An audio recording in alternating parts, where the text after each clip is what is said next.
Si Coach Franco Atienza, ang huling natitirang miyembro ng dating coaching staff ng Alaska Aces, ay opisyal nang nakipaghiwalay sa Converge. Sina Chico Manabat at Manny Dandan ay sumali sa Converge bilang assistant coaches pagkatapos ng pag-alis ni Charles Chu. Sinusuportahan nila si head coach Franco Atienza sa gitna ng mga tsismis sa posibleng pagkuha ni Dennis Pineda.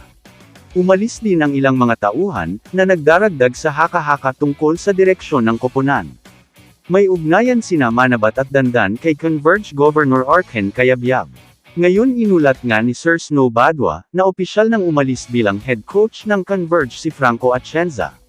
Ang Converge ay mayroon ng kakayahan bilang isang contender sa paparating na season. Batay sa kasalukuyang roster nito, isang solidong timpla ng kabataang player enerhiya at veteranong gabay sa backcourt, na ipinarray sa isa sa mga matataas na frontline sa liga. Ang kailangan ngayon ng team ng Converge, ay hindi isang rookie coach, kundi veteran coach. Napapaulat nga na si Coach Chico Manabat, ang papalit kay Coach Franco Atienza, ngunit dahil sa mahigpit na pagsunod sa Philippine basketball mula noong 2004. Anon nga ba, ang mga kredensyal at nagkwalipika sa kanya para sa tungkulin bilang head coach ng Converge? Pinangunahan niya dati ang Arellano Chiefs, pero hanggang saan talaga ang programang iyon sa NCAA?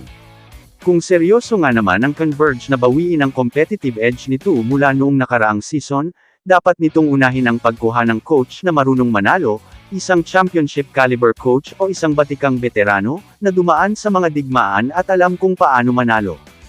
Hindi nga naman ang dating teammate ng isang team official.